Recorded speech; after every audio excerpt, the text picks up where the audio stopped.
naman natin mga OFW, palagay ko yung mga nambabatikos, hindi naman kayo OFW, huwag na kayong makialam. Ako harapin nyo. Sa viral video ng isang overseas Filipino worker na umuwi sa Pilipinas kamakailan lamang na galing ng Dubai, marami sa mga OFWs ang naapektuhan na ngayon namomroblema at nangamba sa kanilang pag-uwi sa Pilipinas. Dahil sa baka mangyari daw sa kanila ang nangyari kay kabayan na taga-custom sa Clark International Airport dahil sa mga dala nitong pasalubong ng mga cellphone na para sa kanyang mga mahal sa buhay. Kaya kung isa ka dito sa nangangamba at naguguluhan kabayan, pakinggan nyo lamang po ang video dahil nilinaw at tinalakay po ni Nakaagapay Kabong Concha at OWA Administrator Arnel Ignacio ang mga bagay patungkol dito. Napakahalaga po na malaman at marinig nyo ito para maunawaan at maintindihan po ninyo nang sa ganun ay mawala na ang inyong mga takot na mag-uwi ng mga gamit sa Pilipinas. Ang isang OFW po pag umuwi, entitled po tayo sa 150,000 tax-free. Ibig sabihin, pag uwi mo ng Pilipinas, yung mga bit-bit po ninyo na mga gamit, pasalubong, pabango, relo, mga cellphone, covered po tayo dyan, hindi po kayo kailangan matakot. Okay, so ito po sinasabi, no? Okay, the privilege can only be availed up to 3 times in a calendar year. Okay, kung ikaw po ay 3 beses umuwi isang taon, abay, tig 150,000 po yung pwede nyong iuwi.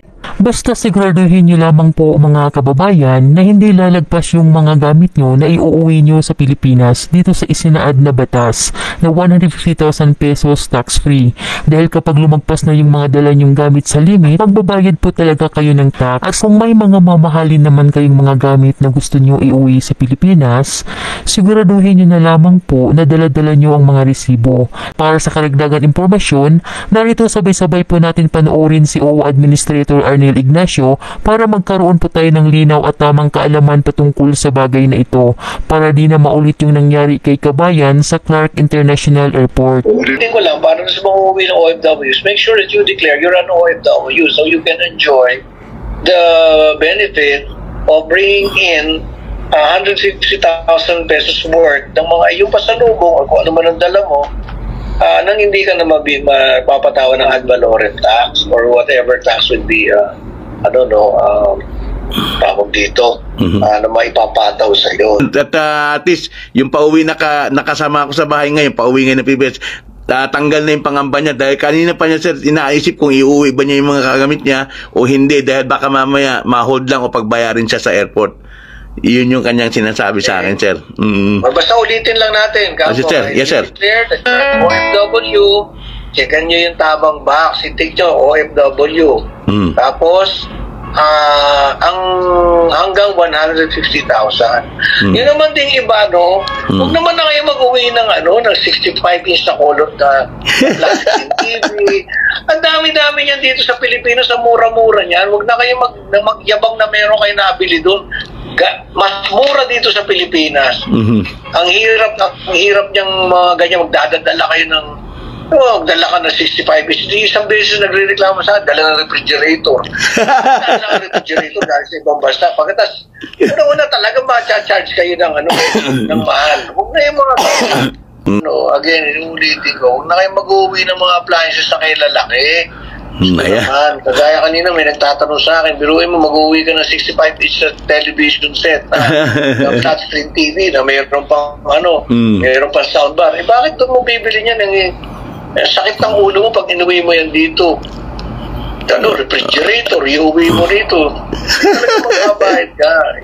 Yung mga pwede nyo bilhin dito nyo nalang bilhin. Ayan, marinig po nyo sinabi ni admin, tax-free 150,000 po ang privileges. Basta sabihin mo lang malinaw, lagay mo OFW ka. Ayan, dapat ilagay nyo dapat doon sa may immigration card, yung pipilapan ninyo pagpalandin ng aeroplano.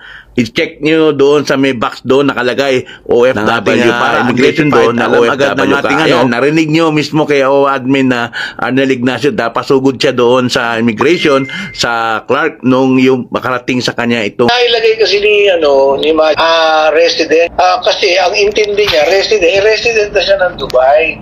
Although OFW pa rin siya. Okay. And then nailagay niya ay vacation. Kasi nga siya ay magbabakasyon and then babalik siya ng Dubai. Tinatanong ko nga, ano ba dapat na kanyang ilagay, OFW siya, nagkamali nga siya, dalang intindi niya, residente siya, residente siya ng Dubai. Meron siyang mga maliit na negosyo doon eh. Hindi naman ito dukhang-dukhang OFW, but I understand, napahiya kasi siya, Kapo. Yes, Napahiya siya eh. So, natural, mag-aaway kayo. Paano po ba naging nangyari, sir, no? Para maintindihan ng mga OFWs? Alam mo yung tono ng pagsita, na sa pananaw nga nila, ulay, nasabi ko hindi. Sa OFW, masakit pakinggan yun. Yung sinabi mo, bawal yan. Umuwi ka ng Pilipinas, pagkatapos gano'n ang sasabihin sa'yo. So, nagiging ultra-sensitive. At kako, yun ang unawain natin. Kumbaga, kaya siya nagiging maramdamin pagdating sa ganung bagay. Dahil nga, pasalubong niya ang tinutukoy mo. Yes.